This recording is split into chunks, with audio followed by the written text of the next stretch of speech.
ассалому алайкум тамошобинони муҳтарам. Нашри навбати барномаи иттилоотии ахборро аз телевизиони Тоҷикистон мустақиман манзури шумо мегардонем. Дар студия Оишаи Саттор. ба муносибати 25-мин солгарди қабули Конститутсияи Ҷумҳурии Тоҷикистон, лоиҳаи Қонуни Ҷумҳурии Тоҷикистон дар бораи авф аз ҷониби асосгузори сулҳу ваҳдати миллӣ пешвои миллат Президенти Ҷумҳурии Тоҷикистон муҳтарам Эмомалӣ Раҳмон барои баррасӣ ба Маҷлиси намояндагони Маҷлиси Олии Ҷумҳурии Тоҷикистон пешниҳод гардид. Қонуни Ҷумҳурии Тоҷикистон дар бораи авф баъди қабул ин навбат нисбат ба зиёда аз 20 000 нафар гумонбаршудагон, айбдоршавандаҳо, судшавандаҳо ва маҳкумшудагон татбиқ карда мешавад. Ташаббуси беназири сарвари давлат аз ҷониби сокинони касбу кори гуногуни мамлакат ҳамчун намунаи олии бахшидани гуноҳи инсон, адолатпарварию инсондӯстии асосгузори сулҳу ваҳдати миллӣ пешвои миллат Президенти Ҷумҳурии Тоҷикистон муҳтарам Эмомалӣ Раҳмон арзёбӣ мегардад. пешниҳоди лоиҳаи Қонуни Ҷумҳурии Тоҷикистон дар бораи авф аз ҷониби асосгузори сулҳу ваҳдати миллӣ пешвои миллат муҳтарам Эмомалӣ Раҳмон ба Маҷлиси Олӣ дар шароити кунӣ дар ҷомеаи шармандӣ дар ҷомеаи ҷаҳонӣ бениҳоят хуб ва сарвақтӣ ба ҳисоб меравад. Ин пеш аз ҳама ба тафаккури миллӣ, ба созандагии миллӣ, ба нақши инсонпарваронаи ҷаноби Олӣ бозам нишон медиҳад, ки дар давраҳои соҳиби истиқлолӣ зиёда аз 10 маротиба ки ин қонун аз ҷониби пешвои миллат ҳамчун ташаббуси қонунгузории он пешниҳод мегардад, ки ин пеш аз ҳама ба тарбияи рӯҳию равонии онҳо, ба зиндагии солими онҳо, ҳамчун қонуни авфи нодир ба ҳисоб меояд ва чиқадре ки аз моддаҳои дахлдори лоиҳаи қонун мо огаҳ гаштем, ин ҳамзамон ба шаҳрвандони хориҷӣ татбиқ мешавад, ки бозам дар сатҳи ҷаҳонӣ башардӯстӣ, инсондӯстии пешвои муаззами миллата нишон медиҳад. асосгузори сулҳу ваҳдати миллӣ пешвои миллат Президенти Ҷумҳурии Тоҷикистон муҳтарам Эмомалӣ Раҳмон бо истифода аз ҳуқуқи конститутсионии худ лоиҳаи нави Қонуни Ҷумҳурии Тоҷикистон дар бораи авфро бахшида ба 25-мин солгарди қабули Конститутсияи Ҷумҳурии Тоҷикистон ба Маҷлиси намояндагон пешниҳод намуданд, ки ин иқдоми наҷиби пешвои миллатро мардуми кишвари мо аз ҷумла сокинони вилояти Суғд хуб пазируфтанд, чунки бахшидани гуноҳи нафароне ки бо як хатои худ паси панҷара гаштаанд, ин як амали неку ҷавонмардона ва ҷасуронаи пешвои миллат аст. мо боварӣ комил дорем ки ҳамин шахсоне ки дар асоси қонуни авф онҳо авф карда мешаванд, дар муҳити оилавӣ бармегарданд, барои оилаи худ хизмат мекунанд, пеш аз ҳам барои ватани худ хизмат мекунанд ва барои қадри зиндагии осоишта расидан кӯшиш мекунанд. ҳар як шахсе ки ислоҳ мешавад ё авф мешавад ва ин пеш аз ҳама аз ҳамин принсипҳои башардӯстонаи асосгузори сулҳу ваҳдати миллӣ пешвои миллат Президенти Ҷумҳурии Тоҷикистон ҳатман бархурдор аст ва ман боварии комил дорам, ки чунин шахсон ба қадри чунин авф ва ба қадри чунин эҳтиром, ба қадри чунин муносибати инсондӯстӣ ҳатман мерасанд.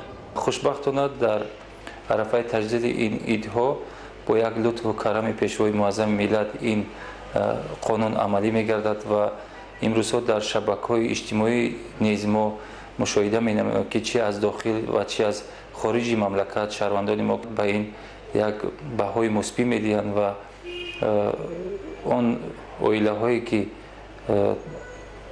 намояндаи онҳо имрӯз дар зиндон маҳкум гардиданд бо як эҳсоси баланди ватандорӣ, бо як хурсандӣ онҳоро истиқбол мегиранд ва ман гумон мекунам, ки бо ин лутфу карами пешвои муаззами миллат зиндониёне ки аллакай бо ҷурмҳои гуногун ба зиндон афтода буданд, баъди ба озодӣ баромадан паи гулгуншукуфии Тоҷикистони азиз ва зебову тозаву озода нигоҳ доштани ватани маҳбубамон камари ҳиммат мебанданд.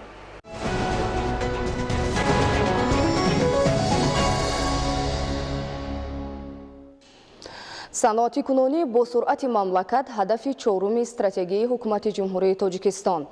рӯзи 14 октябри соли равон асосгузори сулҳу ваҳдати миллӣ пешвои миллат Президенти ҷумҳурии Тоҷикистон муҳтарам Эмомалӣ Раҳмон зимни мулоқот бо кормандони соҳаи саноати мамлакат ин соҳаи муҳимро мавриди таҳлилу баррасӣ қарор дода, ҷиҳати бартараф кардани мушкилот ва рушди соҳа ба масъулон дастуру супоришҳои мушаххас доданд.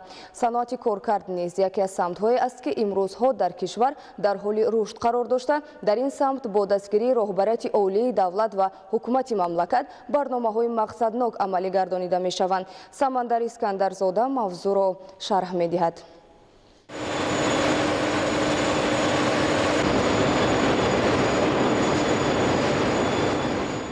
роҳандозии имконоти зарурӣ дар самти ҳадафи чороми миллӣ саноати кунунӣ бо суръати кишвар имкон медиҳад ки Тоҷикистон аз кишвари аграрию саноатӣ ба мамлакати индустриалию аграрӣ табдил ёбад. ҳамзамон бо роҳи ворид кардани технологияи инноватсионӣ, истеҳсоли маҳсулоти рақобатпазир, тақвияти иқтидори содиротии мамлакат ва таъсиси ҷойҳои корӣ сатҳи зиндагии сокинон баланд бардошта мешавад. ҳадафҳои мазкур дар доираи стратегияи миллии рушд барои давраи то соли 2030 ва барномаи миёнамуҳлати рушд барои солҳои 2016-2020 амалӣ гардонида мешаванд. соли 1991 дар корхонаҳои саноатии Тоҷикистон 215 000 нафар кормандон ё 13% аҳолии дар иқтисодиёт машғул фаъолият доштанд ва ҳаҷми истеҳсолоти соҳаи мазкур 25.4% маҷмӯи маҳсулоти дохилиро ташкил медод. дар соли 2018 ин рақамҳо мутаносибан ба 85.6 000 нафар ё 3.5% аҳолии дар иқтисодиёт машғул ва ҳиссаи соҳа дар маҷмӯи маҳсулоти дохилӣ 17.3%-ро ташкил намуд.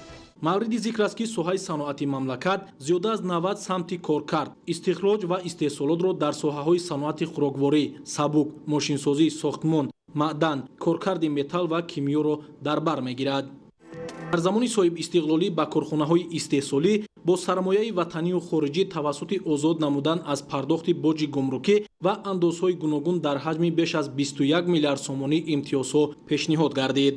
танҳо дар 5 соли охир ҳукумати мамлакат бо шарикони рушд 14 созишномаи сармоягузорӣ ба имзо расонид ки мувофиқи нақша пас аз татбиқ 20 корхонаи нави истеҳсолӣ бунёд ва беш аз 5000 ҷойи корӣ таъсис дода мешавад.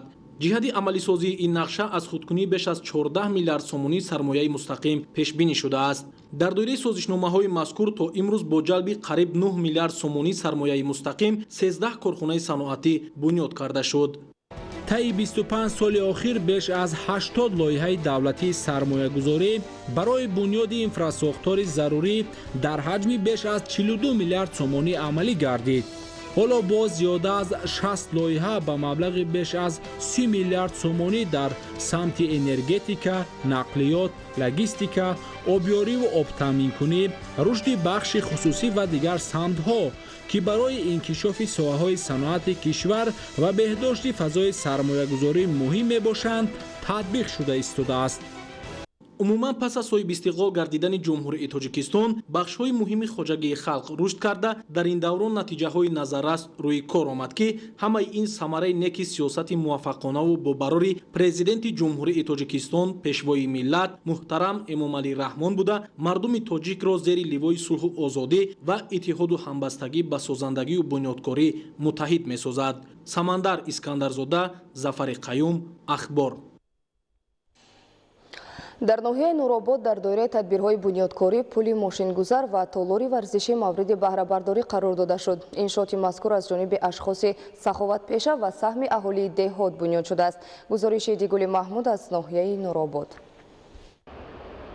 бунёди пули болои дарёи Хингоб дар партави ҳидоятҳои созандаи пешвои миллат президенти ҷумҳурии Тоҷикистон муҳтарам Эмомалӣ Раҳмон бахшида ба истиқболи ҷашни 30-солагии истиқлолияти давлатии ҷумҳурии Тоҷикистон ҷиҳати рушди деҳот ва саҳмгузории аҳолӣ дар раванди корҳои ободонӣ барои рафту омади сокинони деҳаи юсти ҷамоати деҳоти ба номи Иззатулло Ҳалимови ноҳияи Нуробод ба маркази шаҳраки Дарбанд сохта ба истифода дода шудааст.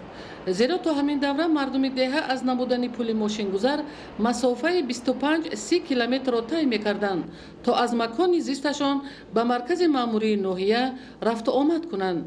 инак бунёди пули мошингузар мушкилоти мардуми деҳаро даҳо маротиба осон намуда, зеро масофаи роҳи деҳа то маркази шаҳрак ҳамагӣ 5 километрро ташкил медиҳад ва мусофирон метавонанд акнун тариқи нақлиёт озодона рафту омад кунанд ки ин амали хайри созандагиро аҳолӣ дастаҷамона ба сомон расониданд. кӯприк ба дарозии 75 метр ва паҳнояш ба дарозии 3 метр борбардояш 10 тонна ташкил медиҳад, ки рафтуомади мардумро ба шоҳроҳ ва ба маркази ноҳия душан осон мекунад. чунин амалҳои ободонӣ дар дигар ҷамоатҳои деҳот низ ҷараён дошта, мардум бо рӯҳияи баланди ватандӯстӣ дар раванди корҳои созандагӣ ва ободонӣ фаъолона сайми худро гузошта истоданд. аз ҷумла бо саҳми мардуми деҳаи тегирмӣ ҷамоати деҳоти камсамолобод бахусус соҳибкорони маҳаллӣ роҳҳои ҳудуди маҳалҳои аҳолинишин таъмир гардида барои ҷавонон толори варзишӣ бар ҳавои замонавӣ сохта ба истифода дода шуд. солҳои охир шумораи зиёди ҷавонони деҳа дар як қатор чорабиниҳои сатҳи маҳаллӣ ва минтақавӣ ширкат намуда сазовори ҷойҳои намоён шуданд. ин аст ки мардуми деҳаи тегермӣ алалхусус соҳибкорон тасмим гирифтанд ки барои сайқал додани маҳорату малакаи варзишии ҷавонон ин толори барҳаворо бунёд намуданд то онҳо тавонанд дар оянда ба шуғли дӯстдоштаи худ намудҳои гуногуни варзиш аз қабили волейбол ва гӯштингирӣ машғул шаванд. мардуми ҷамоатҳои шаҳраку деҳоти ноҳияи нуробод дар раванди корҳои ободонӣ фаъолона ширкат намуда баҳри он ҷидду ҷаҳд доранд то ҷашни сисолагии истиқлолияти давлатии ҷумҳурии тоҷикистони азизамонро бо дастовезҳои арзанда истиқбол гиранд. идигули маҳмуд, додарҷони мирзозода барои барномаи ахбор аз ноҳияи нуробод.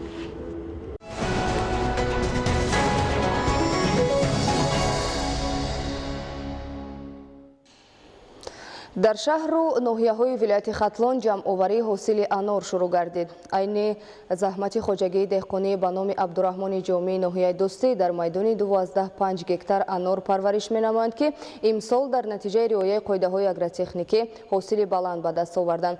боғдорон ният доранд дар баробари таъмини бозори истеъмолӣ ҳамчунин ба хориҷи мамлакат низ маҳсулоти хушсифат содирот намоянд.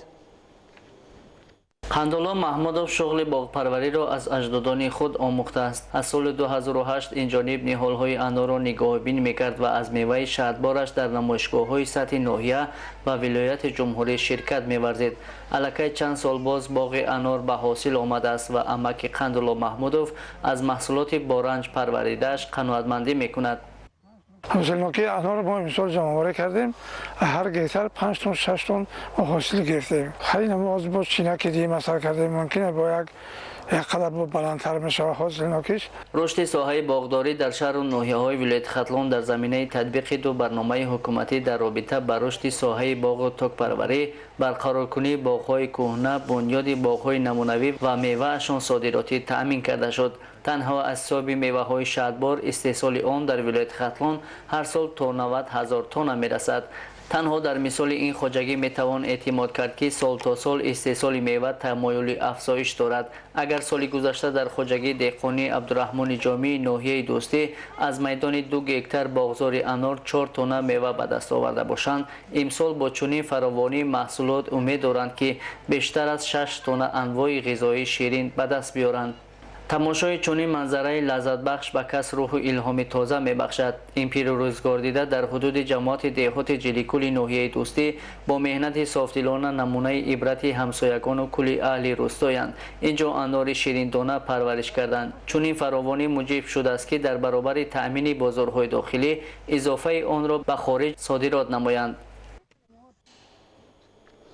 дар ноҳияи фархор даври минтақавии озмуни фаннӣ байни хонандагони муассисаҳои таҳсилоти миёнаи умумӣ идома дорад. барои дарёфти хонандагони лаёқатманд то имрӯз аз 11 фанни таълимӣ озмун гузаронида шудааст. ин тадбир то санаи 30 октябри соли равон идома ёфта беҳтаринҳо ба даври вилоятии озмунҳои фаннӣ роҳхат пайдо мекунанд. гузориши Саидҷафари Маҳмадалӣ ва Хуршеди Нодирхон. дар ноҳияи фархор бо мақсади дарёфти истеъдодҳо ва омода кардани хонандагон ба озмунҳои фаннӣ дар асоси нақша чорабинии шуъбаи маорифи ноҳия то санаи 30 октябри соли равон бо иштироки хонандагони лаёқатманд даври минтақавии озмунҳои фаннӣ доир мегардад. маркази дарёфт ва рушди истеъдодҳои назди шуъбаи маорифи мақомоти иҷроии ҳокимияти давлатии ноҳияи фархор дар асоси фармоиши шуъбаи маориф имрӯзҳо даври дуюми олимпиадаи фаннии хонандагонро дар ноҳия гузаронида истодааст. то имрӯз байни хонандагони синфҳои 11 аз 11 фанни таълимӣ сабқати зеҳнӣ гузаронида шуда, имрӯз бошад даври охирини аз фанҳои география ва технологияи иттилоотӣ байни синфҳои даҳум рафта истодааст. озмуни мазкур нахуст дар 60 муассисаи таълимии ноҳия бо иштироки доираи зиёди хонандагон гузаронида шуда дар даври минтақавии он бошад то имрӯз беш аз 400 нафар хонандагон лайуқадманд ширкат варзиданд. ба андешаи масъулин дар заминаи ташкили чунин озмунҳо соласол шумораи хонандагоне ки ба озмунҳои сатҳи вилоятӣ ва ҷумҳуриявӣ рохат пайдо мекунанд зиёд мегардад. аз ҷумла соли равон аз шумули иштироккунандагони озмунҳои фаннӣ 2 нафар хонандаи ноҳия дар сатҳи ҷумҳурӣ сазовори мақоми ифтихорӣ гардиданд. озмуни навбатӣ дар муассисаи таҳсилоти моҳнавии рақами 1 ноҳия аз фани таълимии ҷуғрофия доир гардид ки дар он саволҳо асосан ба мавзӯи об ва тибқи талаботи низоми маркази миллии тестӣ пешниҳод карда шуд. саволномаҳои зеҳнӣ ва саволномаҳои тестие ки мо омӯзгорон тартиб додем оид ба 10-солаи байналмилалии амал об барои рушди устувор солҳои 2018-2028 тартиб дода шудааст. мақсад аз гузарондани озмун дарёфти чеҳраҳои лайуқадманд нафароне ки ба фани география ва технологияи компютерӣ технологияи муосир рағбати беандоза доранд. бо натиҷагирӣ аз ҷараёни озмун таъкид шуд ки барои баланд бардоштани сифати таълиму тарбия хуб аз бар кардани барномаи таълимӣ ва ба камол расонидани хонандагони лайуқадманд зарур аст ки дар ҳар як муассисаи таълимӣ синфхонаҳо бо ҷозу айвонатҳои хониш муҷаҳҳаз гардонида шавад. бо ин мақсад тибқи барномаи давлатӣ аз ҷониби шуъбаи маорифи ноҳия нақшаи чорабиниҳо таҳия гардида аллакай 24 муассисаи таълимӣ бо тахтаҳои электронӣ ва дигар ҷози лозима таъмин гардидааст ва то соли 2021 бояд дигар мактабҳо низ бо чунин шароити муосири таълимӣ таъмин карда шавад. бо мақсади пешгирӣ аз ҷинояту ҷинояткорӣ байни ҷавонон ва фаҳмонидани хатари ифротгароиву шомил гардидан ба ҳар гуна ҳизбу ҳаракатҳои тундрав дар донишгоҳи славянии тоҷикистону россия чорабинии мақсаднок гузаронида шуд. гузориши ҳамкоронамон дар ин хусус. ба таъкиди иштирокдорон дар ҷаҳони муосири пешрафти илму техника авҷи амалҳои ғайриинсонии гурӯҳҳои террористиву тундрав ҳар яки моро зарур аст ки баҳри ҳифзи истиқлолияти давлатӣ ва пойдории ваҳдати комил зираку ҳушёр бошем. дар бештар маврид гурӯҳҳои ифротӣ аз иродаи сусти ҷавонон истифода карда онҳоро ба думи фиреби худ мекашанд. ҳадаф аз баргузор намудани чорабинӣ пеш аз ҳама огоҳӣ пайдо кардани волидайн аз рафтору гуфтори фарзандон, татбиқи қонуни ҷумҳурии тоҷикистон дар бораи масъулияти падару модар дар таълиму тарбияи фарзанд ва дар ҳамбастагӣ ба роҳ мондани ҳамкории устодон бо волидайни донишҷӯён арзёбӣ мешавад. зеро яке аз масъалаҳои нигаронкунанда байни ҷавонон муноқишаҳои гурӯҳӣ мебошад. аз ин лиҳоз падару модаронро зарур аст фарзандро дар рӯҳияи ватандӯстӣ эҳтиром ба арзишҳои миллӣ тарбия намоянд. ҳамзамон дар ҷамъомад гуфта шуд ки новобаста аз дастгириҳои давлату ҳукумати мамлакат идея аз ҷавонони ноогоҳ даст ба ҳар гуна амалҳои номатлуб аз ҷумла авбошӣ, дуздӣ ва ғайра даст мезананд. аз ин рӯ ҳар яки моро зарур аст ки дар тарбияи ин қишри ояндасози кишвар саҳмгузор бошему онҳоро дар рӯҳияи ватандӯстиву хештаншиносӣ тарбия намоем. манучери сулаймон, ситами муиддин, мақсади мақсад, ахбор.